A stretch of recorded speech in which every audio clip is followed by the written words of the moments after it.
nikah ini tak usah panjang-panjang pikir. Mau dia mau, kita jadilah itu. Jangan sampai cinta kelapa, kita cinta orang tak apa-apa. Dari mana datangnya cinta? Dari Facebook turun ke WA.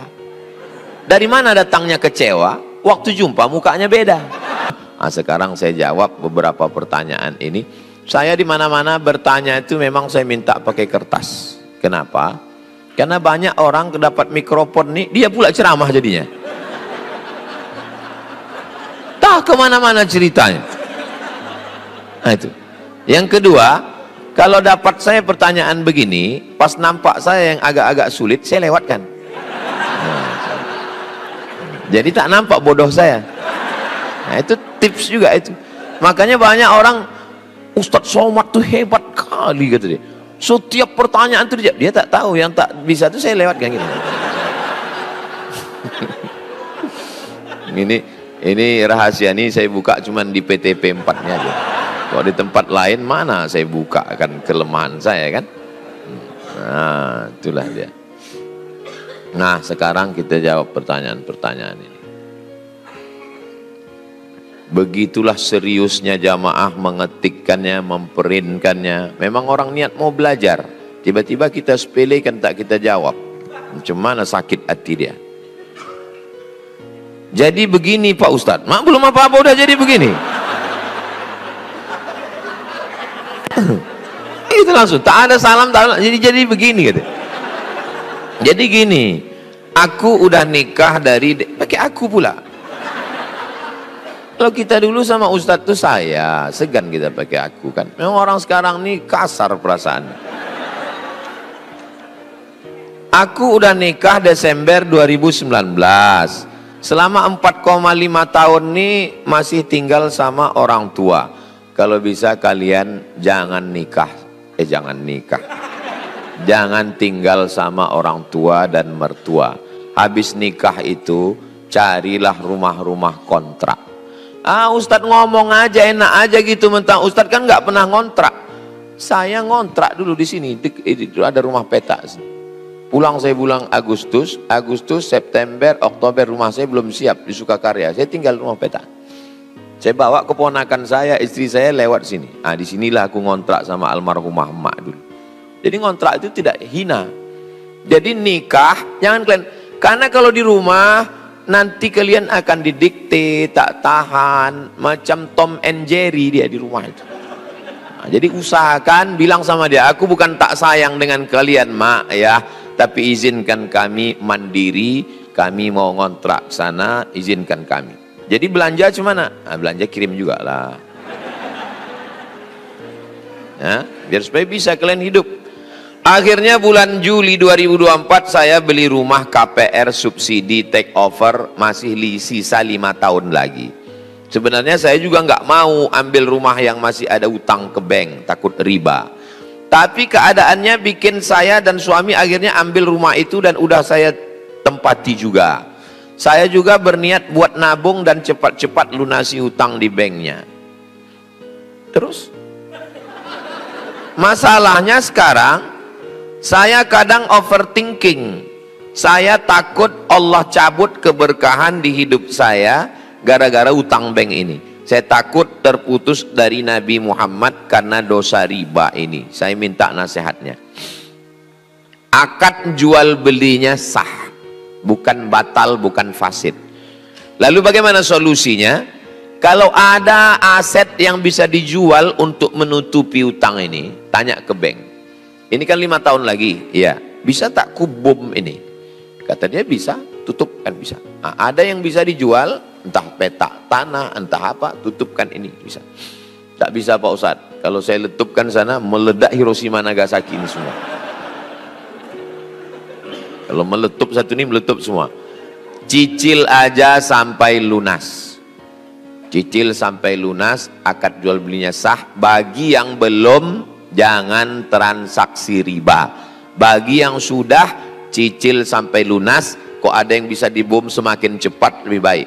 Macam mana ini kalau aku buat 2 tahun aja? Bisa, tapi tingkatkan bayarannya. Buat 2 tahun. Macam mana sekali? Bisa, tutup sekian juta, tutup. Tak bisa, tetap ikuti sampai lunas, selesai, jangan buka lagi riba. Beralih ke bank syariah, BRK Syariah, Bank Riau Kepri Syariah. Kita orang Riau, tinggal di Riau, pakailah, hidupkanlah bank syariah kita. BRK itu perjuangan orang Riau, sudah 100% syariah. 3 bank di Indonesia ini BPD-nya yang syariah. Yang pertama Bank NTB, yang kedua Bank Aceh, yang ketiga Bank Riau Kepri. Bangga tidak bangga jadi orang Riau? Nah, beralihlah ke Bank Riau Kepri Syariah. Jangan lagi pakai bank konvensional. Alah, Ustadz Somad itu ngomong-ngomong, kami tengok videonya banyak juga dia ceramah di bank konvensional.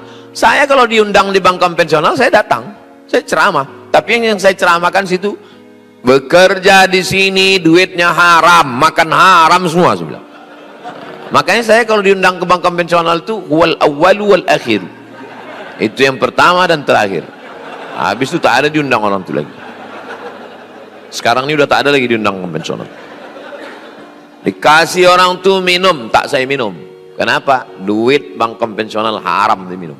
Dikasih orang tuh kue, tak saya makan. Dikasih orang tuh nasi, makan dulu Pak Ustadz. Enggak, saya bilang, haram makan di bank konvensional. Dikasih orang tuh duit, saya ambil.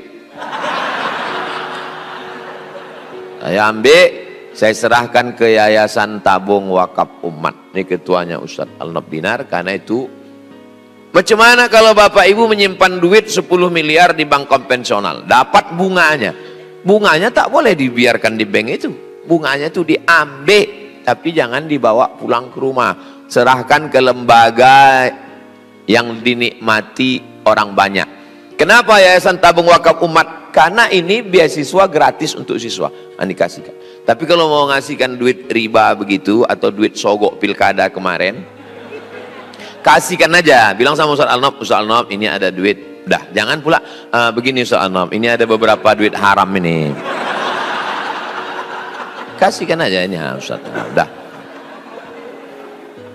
Ini begini Ustadz Al-Nob dari Yayasan Tabung Wakaf Umat, tujuan kedatangan kami ini ada beberapa duit haram. Ini yang dari calon bupati kemarin, ini yang dari calon gubernur, ini yang pil-pilek, tak usah, kasihkan aja semua udah. Kita pun yang menerima tak usah pula tanya-tanya, ini halal apa haram. Assalamualaikum Ustadz. Waalaikumsalam. Barangkali admin tahu atau tolong tanyakan ke Ustadz Abdul Somad di mana tempat hijrah beliau di akhir zaman sebelum terjadinya dukhan. Tidak aja ditanya orang ini.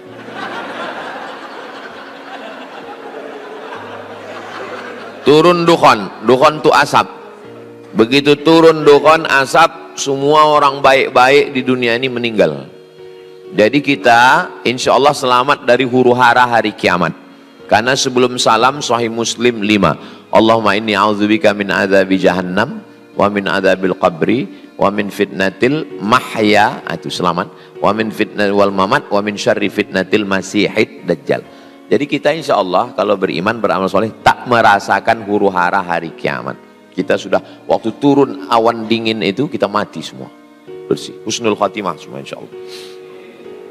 Ustadz mau hijrah kemana? Saya tetap di sini. Saya tetap di Rimbo Panjang, tidak akan hijrah kemana-mana sampai mati saya di sini. Waktu saya lulus PNS dosen 2008, bulan November, lulus saya dosen. Di tahun yang sama, saya diterima di KUPUS, College University Perguruan Agama Bandar Seri Begawan, Brunei Darussalam. Saya tanya emak saya, Mak, aku dua pilihan. Aku jadi dosen di UIN atau aku jadi dosen di Brunei. Apa kata emak? Hujan emas di negeri orang, hujan batu di negeri kita, lebih bagus lagi di kampung kita. Kau tetap di Riau. Memang betul batu terus. Sampai sekarang hujan batu.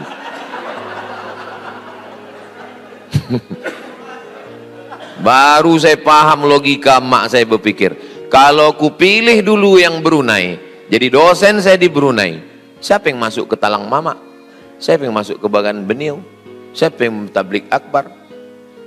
Logika orang tua itu memang kadang mereka dapat firasat. Wattaqu firasatal mu'min, takutlah kamu firasat orang beriman, fa innahu yanzuru binurillah. Kalau untuk diri saya sendiri lepas. Kalau saya jadi dosen di Brunei Darussalam, dapat rumah dinas, mobil dinas, bini dinas. Selesai kerja saya, rumah kampus, rumah kampus, rumah kampus. Tapi mati. Tapi ketika saya di sini, saya merasakan kepuasan batin. Setahun kami 3 kali keluar. Ke Bagan Benio bisa kami bangun pondok, udah siap. Ke suku Talang Mama, ke suku Akit Pedalaman. Sekarang Ustadz Al-Nof buka 1 tahun laki-laki 25 orang gratis. 25, 150. Tempat saya yang perempuan 25. Duitnya dari mana Pak Ustadz? Channel Ustadz Abdul Somad Official YouTube itu 1 bulan duitnya berkisar antara 100 sampai 120, kadang 150. Itu semuanya habis untuk beli beras, minyak, gaji guru, bayar listrik, habis semua.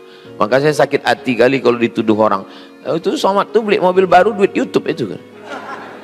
Dari mana kau tahu? Ku dengar bunyi knalpotnya tuk tuk tuk tuk tuk. Mau kusumbatkan aja muncungnya ke knalpot.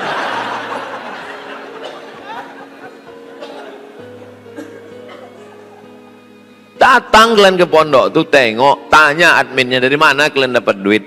Nah, maka bapak ibu nanti pulang dari sini lewat jembatan Leton terus ke Simpang Bingung, sampai di Simpang Bingung jangan bingung-bingung lagi.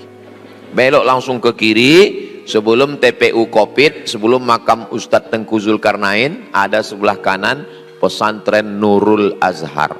Semua tamu-tamu yang kami bawa ke situ, baru lewat gerbangnya, nengok tembok dindingnya, baru nengok gedungnya dari jauh, udah macam menengok kucing Anggora. Ada satu bapak orang kaya, belum masuk ke dalam, baru nengok pagarnya, apa kata dia? Aku senang kali nengok pondok ini, ambil tanah saya 2 hektar di sana. Dapat lagi, itulah kampus 2 yang sedang dibangun. Pulang dari sini kamu membuat video endorse nanti. Tenang. Ada juga jamaah di Pekanbaru nih, begitu menengok kata dia, kuwakafkan tanah. Tanah siapa Pak? Enggak tahu. Saking kan semangatnya dia. Yang macam-macam orang di Pekanbaru. Saya tetap di sini, tidak hijrah ke Makkah, tidak hijrah ke Madinah, tetap kita jaga. Insya Allah Allah menyelamatkan kita dari Dajjal, dari kafir musyrik. Allahumma ansurna alal qaumil kafirin.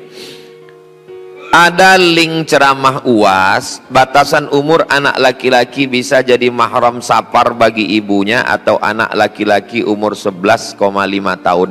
Anak laki-laki umur 11 tahun sudah akil balik. Asal dia sudah mimpi, maka akil balik. Perempuan secara umum 9 tahun sudah maaf cakap menstruasi. Sudah bisa jadi mahram ibunya safar. Kalau ada link ceramah UAS bantu infokan. Kalau ada bagi saya sudah tahu admin, ada anak masih 10 tahun, lebih pintar dan cerdas dari anak yang sudah balik. Gimana itu? Coba cari infokan linknya, kajian UAS admin, kajian mahram di YouTube. Perempuan musafir untuk haji tanpa mahram, tak ikut suaminya, tak ada ayahnya, tak ada atuknya, tak ada abangnya. Kata Imam Nawawi boleh. Syarat pertama, perjalanannya aman. Yang kedua, ada perempuan-perempuan yang amanah di situ. Itu maka ibu kalau pergi umroh tak ada mahram tetap boleh. Kenapa? Perjalanannya aman.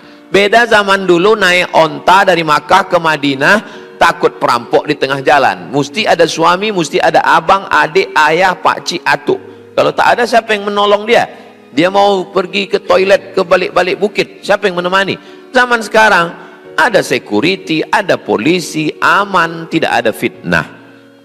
Tapi perempuan-perempuan yang bekerja di kantor, jaga kehormatan suami.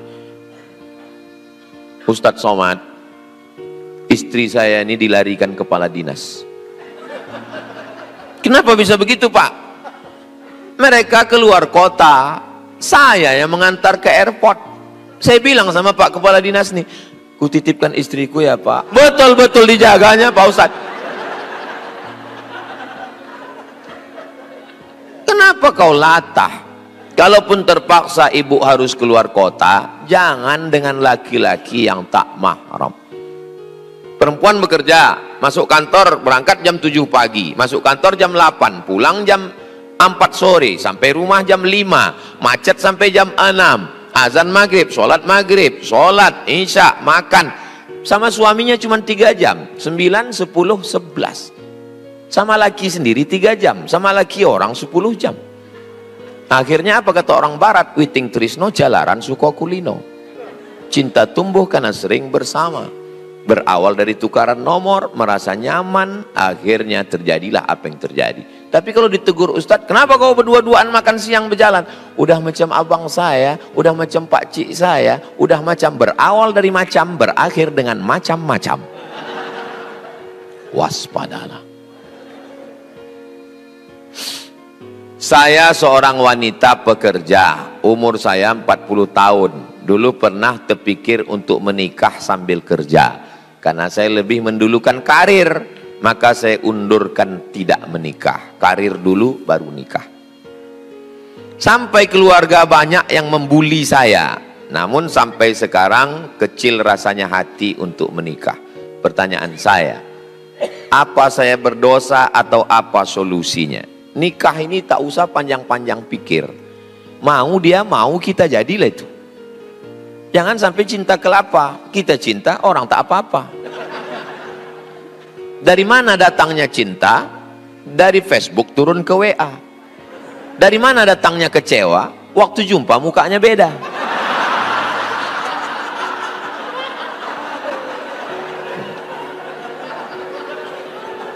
Asal mau dia menerima kita, jangan diawali dari pembohongan. Fotonya aja udah bohong, pas diupload rupanya udah 5 kali filter. Setelah berjumpa perempuan inilah masalahnya perempuan ini. Udah diciptakan Allah bagus, alis nih melengkung, diluruskan. Tuhan aja dia nggak percaya, apalagi kamu. Tidak, ibu-ibu di sini baik semua. Jangan pula tersinggung. Mendengar ceramah Ustadz Somad itu kuncinya satu, jangan tersinggung. Ada beberapa jamaah tersinggung, pulang, meninggal. Nah, jadi jangan kalian tunda-tunda. Perempuan ini begini, dia masuk kantor jam 8, ya kan? Nunggu busway di jalan. Keluar dia dari rumah jam 7. Pas jam 7 lewat busway. Pas lewat, penuh kali busway-nya, nantilah. Dah 7.15 lewat taksi. Alah, tak pakai AC pula, nanti berkeringat. Ayo dah 7.30 lewat busway lagi. Nggak ada tempat duduk berdiri, enggak lah. 7.45 lewat ojek. Daripada terlambat, ini pun jadilah. Paham kan? Jadi nanti kalau nampak ada wanita karir, orang kaya, jabatannya tinggi, dapat lakinya biasa-biasa, itu 7.45 aja.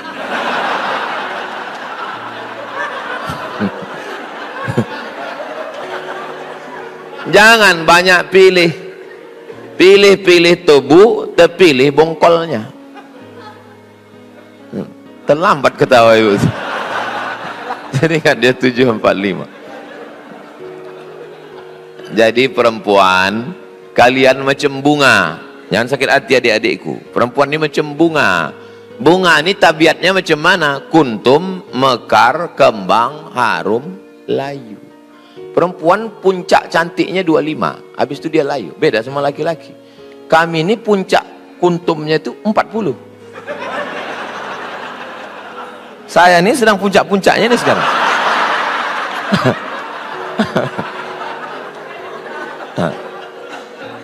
Makanya kalian jangan pilih-pilih. Nantilah karir dululah, S2 dululah, S3 dululah. Pala selesai ditengok muka. Turun.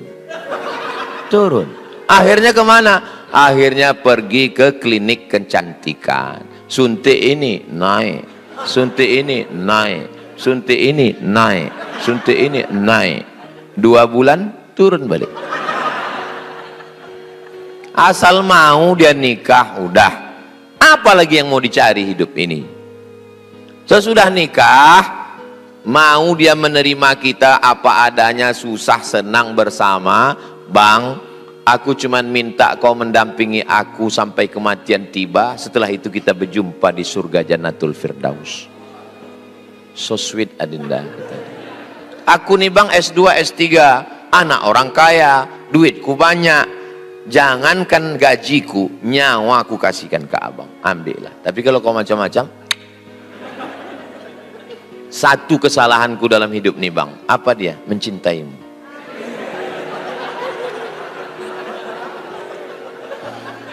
Entah kenapa kita kalau di masjid PTP ini agak romantis saja bawaannya.